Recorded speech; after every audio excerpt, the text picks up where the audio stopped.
Welcome. We've made this recording for any family home child care providers who are looking to apply for the PPP loan. This is a workshop and it is a guide on how to apply for the PPP, the Paycheck Protection Program forgivable loan. And this workshop was created by your union's training fund, the SEIU Education and Support Fund. My name is Peggy. I'm the California Program Manager. So the purpose of today's workshop, we know how frustrating it is and has been for providers to get the COVID-19 financial resources that you are entitled to.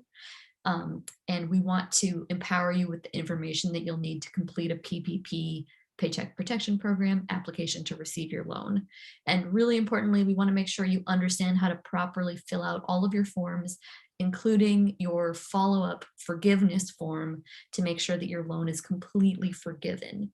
And the good news is that almost every person, it's in the high 90% of any business who's applying for forgiveness is having this PPP loan forgiven. So we're going to walk through step by step how to do that. So to the agenda for today, we're going to just really quickly review what the PPP is, because there's lots of different loans out there, a broad overview of the process. We're going to talk about a tax form that you must use to file taxes. It's a Schedule C for the most part for most providers. And we will walk you through the first time PPP application, talk about how do you choose a lender, because you're not just applying directly to the federal government, you have to go with a lender. The federal government is the one paying the loan, but it's a private lender that will be, so we'll talk through finding the right lender for you. And we'll talk about loan forgiveness. So what is the PPP? Again, it stands for Paycheck Protection Program, and the PPP is a loan program that was established by our federal government and the Small Business Administration, that's the SBA, and it was created in response to the COVID-19 pandemic. A broad view of the application process. So you apply for the PPP by filling out an application form from either your local bank, or you can also apply with an online lender, for example, PayPal. After you are approved, the SBA, the Small Business Association, so our government, will deposit money directly into your bank account. Then you have 8 to 24 weeks to spend the money, and we're going to talk about how you spend the money to make sure that it's forgiven. You should then apply, so after you've waited for that at least 8 weeks, then you apply for forgiveness through your lender so that the money is forgiven. You don't have to pay it back. And the deadline to apply is May 31st, but I highly encourage you to go apply right now after you watch this, because the funds could run out before May 31st. And apply ASAP.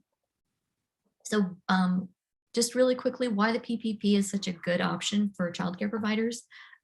It's not taxable, so you don't pay any taxes on, it's just, not taxable.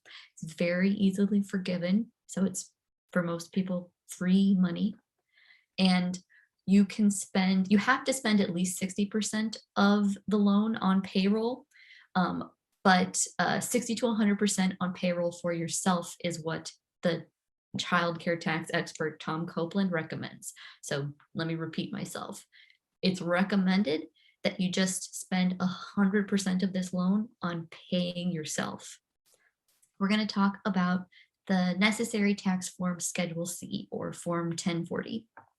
Unless your childcare business is a corporation, in which case this is different and does not apply to you, you're going to be filing, you must file your taxes using a Schedule C. This form is necessary for completing the PPP for most providers, and it's going to be required by most lenders. If you've already filed your 2020 taxes, you can amend your taxes to include a Schedule C. And in our guide, which I'll review at the end of this, I'll show you where you click on to learn about how you can amend your taxes. I know it's a hassle, but depending on how much money you might be able to get, it might be worth it for some of you. The PPP guide that has been shared with you, there's a link about how to print out the Schedule C, as well as instructions on how to fill it out and instructions on how to amend your taxes if necessary. So again, at the end of our slideshow, I'm going to actually pull up the guide that I'm mentioning and make sure that you feel comfortable knowing where to get the information you need. So first draw PPP versus a second draw PPP. If you haven't got a PPP loan before, then you're eligible for the first draw. It just means it's your first time getting it. If you already got a PPP loan before, you might be eligible for the second draw. Before we go to the application, I want to quickly share with folks what Schedule C is and what it looks like. So this is Schedule C. This is the next necessary tax form that I mentioned. And the thing that's going to be really important on everyone's Schedule C is this line 7, your gross income. On this example, you can see we put 30,000. Schedule C continued. Line 31 is your net profit. I always get net and gross confused. Net is like what you actually take home after taxes. So it's the lower number. So here, we put 12,000 as an example. That's not what you're going to be using for your PPP. I drew a cross line through there. Earlier in the pandemic, the rule for PPP only allowed providers to base their what they were asking for on their net income. So that's no longer the case. Now your loan amount is based on gross income, which is great. So let's go ahead and review the SBA PPP application form line by line. And then if you want to later, the slideshow is right below us. If you look under the notes of this video, you can see a link to the slideshow. So if you open that up, you could click here to see that example. First time PPP application. So we're going to review the application form together. Whichever lender you select might use their own version of this form, but they're going to be essentially asking you the same questions. So I'm going to stop this share and share instead the form itself so that we can look at how you would do this. So starting here, this is the form, and again, in the guide we link to how you find this, a blank copy of this form, and also there's the example here if you want to pull it up again to look at it. So most providers are going to check sole proprietor. That is the recommendation from tax professionals that we've talked to and heard from. DBA or trade name.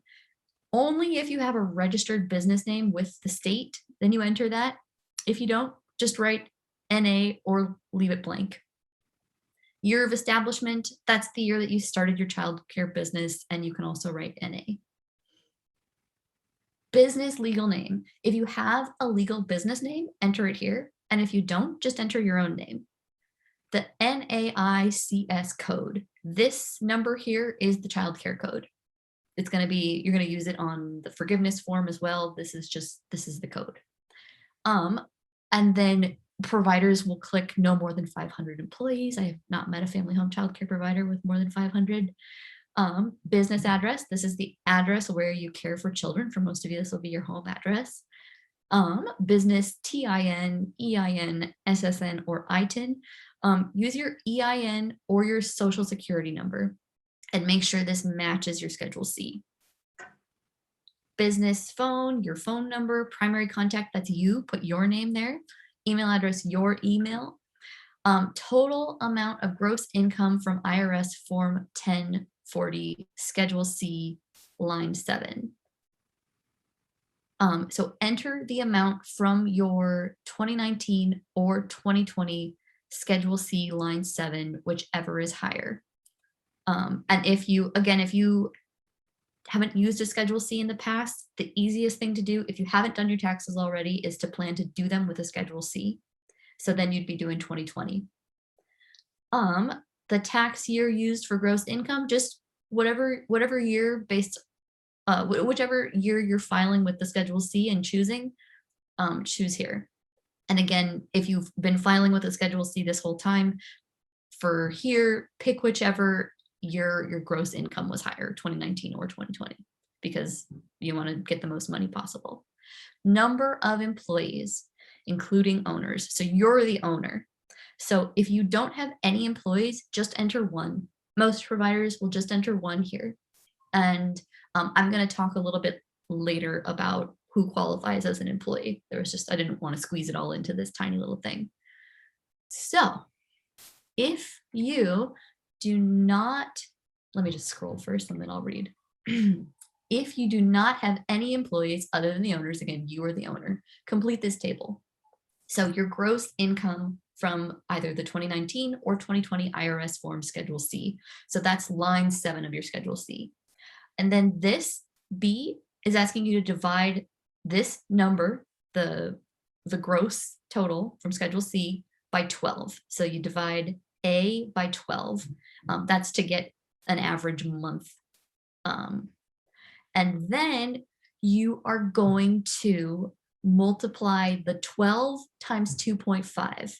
So let me just, the reason this might seem boring, but this is actually cool because this tells you how much your loan is going to be requesting. So let's say you are, sorry, I'm just whipping out my calculator. Let's say you make $30,000 a year. That's your gross, the bigger number that you get in income for childcare. So 30,000 divided by 12 is 2,500, and then multiplied by 2.5. 30,000 times 12 times. Oh man, I can't do math. 30,000 times 1. Oh my God. 30,000 divided by 12 is 2,500 times 2.5 is $6,250. So just to give you like a ballpark, if your gross income from childcare is 30,000, you're looking at getting over $6,000 of free money in your first draw PPP. And obviously it depends on it's all based on the amount that you earn. If you have employees, so this section up here is what you do if you do not have any employees, if you're the only person that works for your childcare business. If you have employees other than you, then you're going to complete this table and it's going to be a little bit more math. So you would go again to your Schedule C and you're going to look for 3 different lines from the Schedule C. You're going to look at line 7, which is the same as up here. And you're going to subtract the amount of line 14, 19, and 26. So that's you subtracting things like if you have a pension plan for your employees, and importantly, like if you pay whatever your employees' wages are, get deducted here. So then you divide this number of all of these, of line 7 minus line 14, 20, 19, and 26. So B, you divide this box by 12. And then you're going to add lines 14, 19, and 26 from the Schedule C, and then divide by 12 again.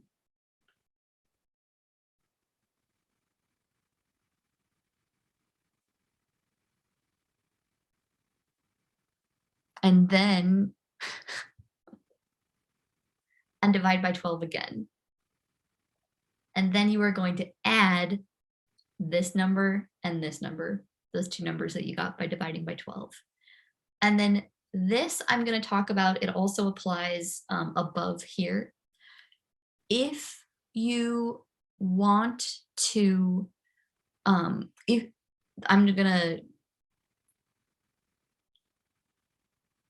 want to quickly talk about the EIDL.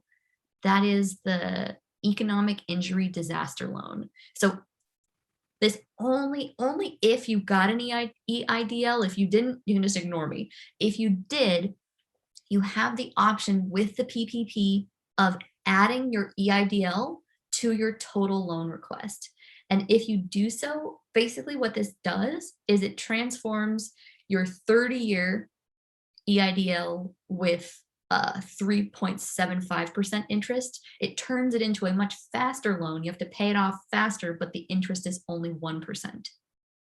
So the loan is not forgiven, unlike the PPP. The advantage of doing this is just to reduce the interest rate on your loan. The disadvantage is that you have to pay the loan off faster. It's completely voluntary. If you're doing this, do not add any money received from the EIDL advance. Last year, you were eligible to get an EIDL advance of $1,000 per employee, counting yourself. So that's just for a very small group of people, but that's an option. And so whether you have employees or not, you can add your EIDL loan to this number here. So that's your choice. So the purpose of the loan, this next section, here is the recommendation of Tom Copeland, tax professional, childcare tax professional, guru, amazing person. Here is what he recommends. First of all, the suggestion is that you're going to pay it, you're going to spend it all on payroll cost. That's the recommendation, but it doesn't hurt to just also check off some other things. So check off payroll, because you don't have to spend it on all of these things, but this is just a cover your butt kind of thing. So payroll cost, rent mortgage, utilities, covered operations expenditures, and covered supplier costs. So the recommendation is to check 1, 2, 3, 4, those 5 boxes. So then applicant ownership. For most of you, this is going to be you. So owner name, that's your name. Title, write owner or director. Ownership percentage is 100. And again, either your EIN or your social security number and your address. Moving forward, this section on demographic information is completely optional. It's voluntary and doesn't have bearing on your loan application decision. And then here we go. If these are just a series of questions. For the most part, you're going to answer no to every single one of them, except you must answer yes to number 7, is the United States the principal place of residence for the owners of the applicant and all employees included in applicant's payroll calculation above? That answer has to be yes. And then you have to initial by questions 5 and 6. And you want to select no unless it applies to you. That's regarding felonies and embezzlement kind of stuff. So be honest, obviously, in all of your application materials, but I believe if you answer yes to either of these, that you will be denied. On page 3, it's just asking you to just certify that you're following the rules, and you're going to want to initial your initials here, all of these places, and then finally your signature. You print your name below your signature, the date that you're doing this, and your title is owner. About who counts as an employee. Like I said, you are going to be one. So even if you have no one who works with you or for you, you're going to always have at least one employee.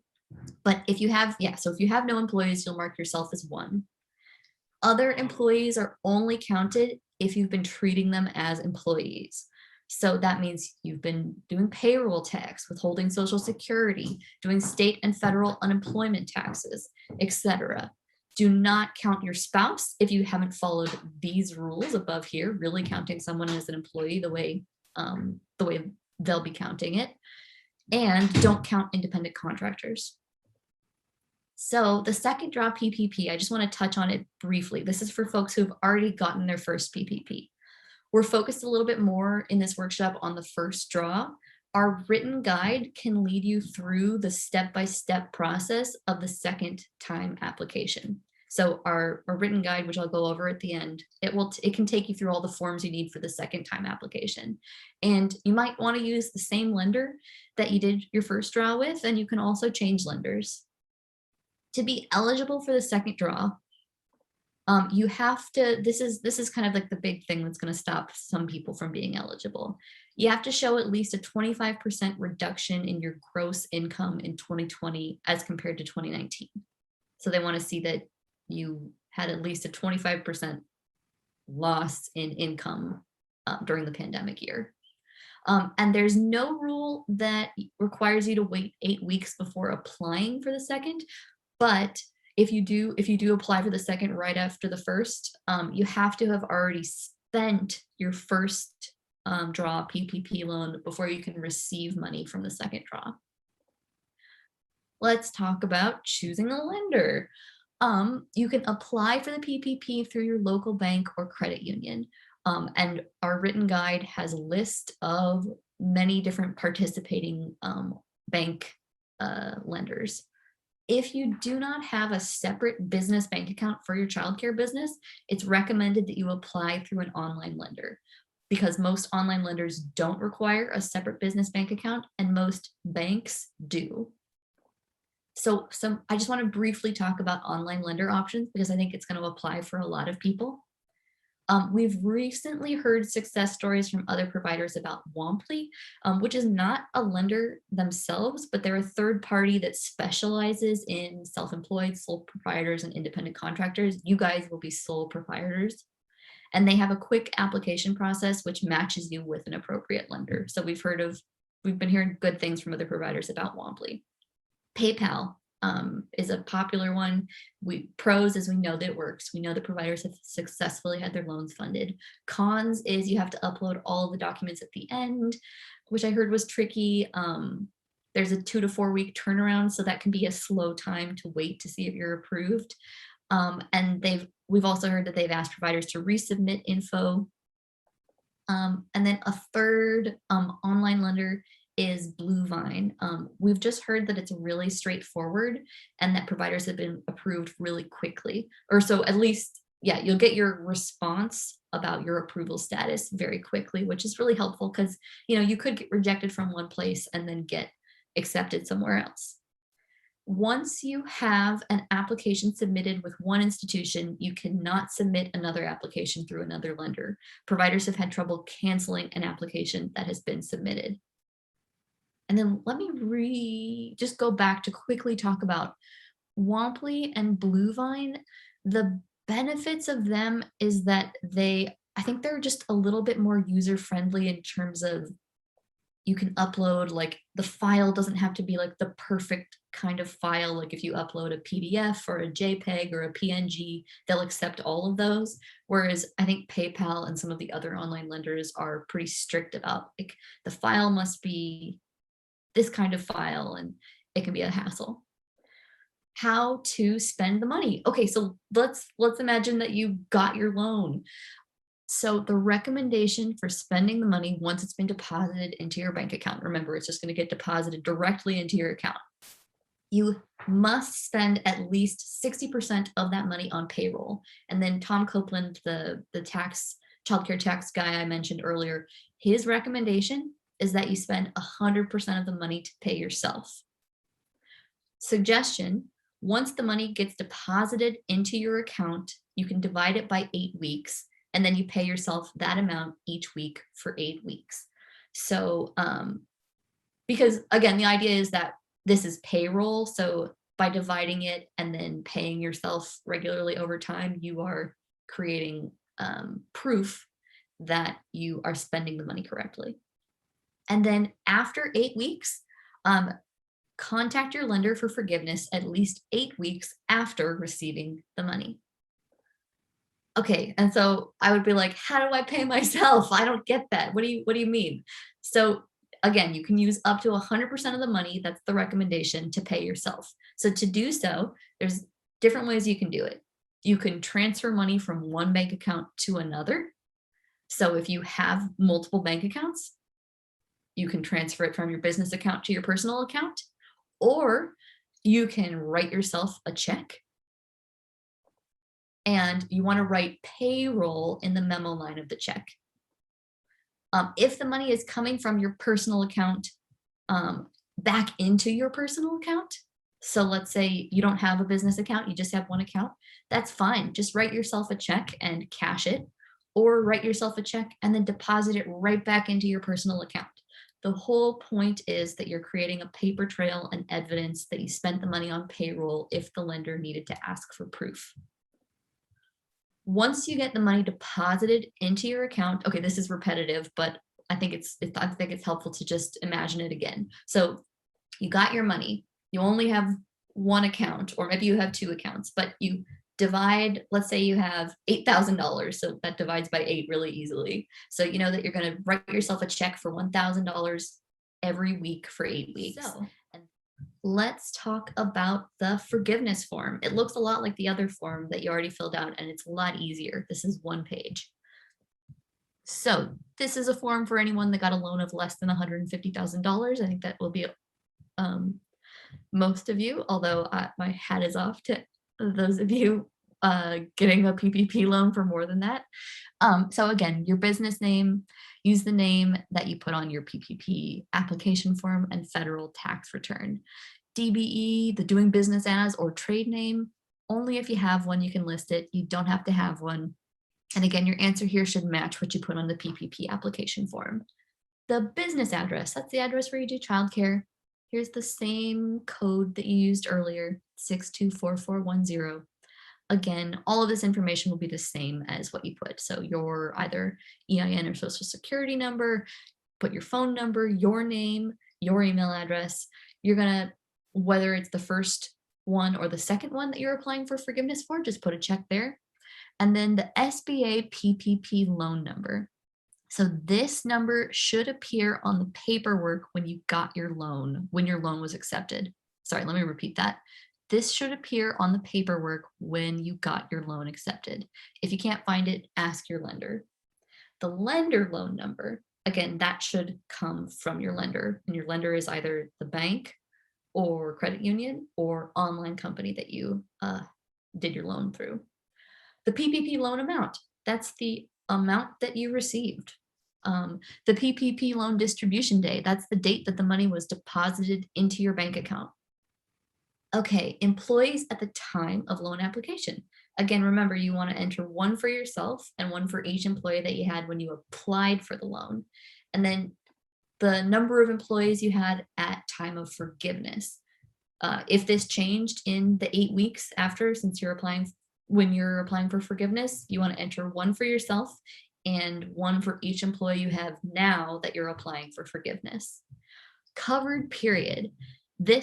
So the covered period here, this is the date you got the money to either 8 or 24 weeks. So in the application process, there should have been some indication about which week period was used.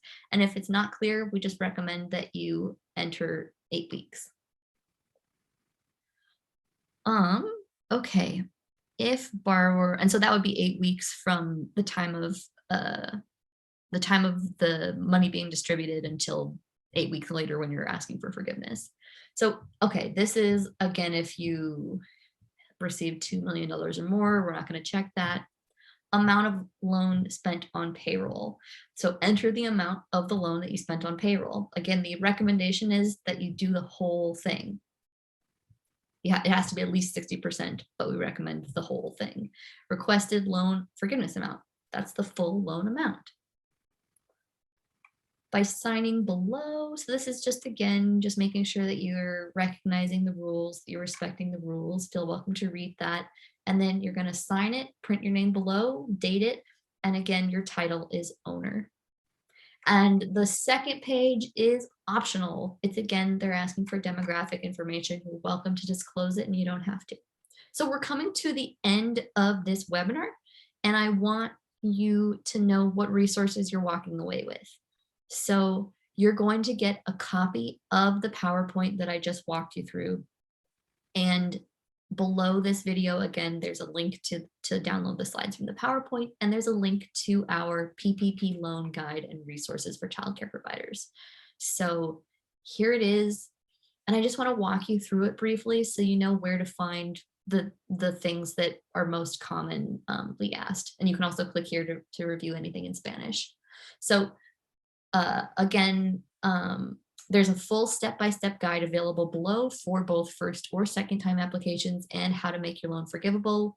So this introduction, I just kind of talk about what we already learned about what is the PPP. This is inviting you to attend a Zoom session, which you're more than welcome to register for. Talks again about what is the PPP, and eligibility must have been in business by February 15th, 2020. And then here, the important tax document, this is the Schedule C. So if you want to see a copy, you can click on this to go and actually get a blank Schedule C that you can print out and fill out. If you need to amend your taxes, here's an article about how to do that. And then here is a step-by-step guide for completing the Schedule C. And then here is, you can, if you need tax support, this was a good tax website I found. So again, continuing to scroll down, I started with walking you through applying for your PPP for the first time. So these are the major steps. You can read a blog post, but you should have most of the information you need based on watching this. So here, again, here's the blank form. And then down here is the sample application form with the answers filled in. This is what we went over together. Then you select a lender. The lenders are listed below. And the last step is how to get your loan forgiven. So we have both the form for forgiveness and a sample. This is the sample forgiveness form. This is what we went over today with all of the suggested answers filled in. And then the second time PPP loan, it's very similar. We have a recommended blog if you want more information. We have the form itself to do the application, and then the forms you need to get your loan forgiven. Here's you can click on this form. It'll take you to the SBA official form. This will take you to an example form that you can copy. So then down here, we have suggested lenders. So if you want here, you can click here to see a list of participating banks. And then below here are just a bunch of different online lenders. Again, we talked about PayPal, Bluevine, and Womply. I also recently heard good things about SmartBiz as a easy place for providers to apply. And then below we have common questions. So you can read some of the common questions, some of the things we covered here. We talked about how to pay yourself, talks about unemployment, which I think the thing to know is that yes, receiving the PPP could affect your unemployment. Again, recommendations about how to spend the money. And then down here, I also want to point you towards additional resources. The resources of note are, if you have tough questions, these are some pros that will answer your questions for free. This email, ppp@civstrat.com. You can actually email Tom Copeland, the tax professional that I was talking about. He'll answer your questions for free. And as well as equitableppp@gmail.com. Thank you. If you got to the end of this video with me, thank you for all the amazing work that you do. Our childcare providers, you guys are the best. And I really wish you lots of success with getting your loan approved and forgiven. I hope you take care and apply ASAP.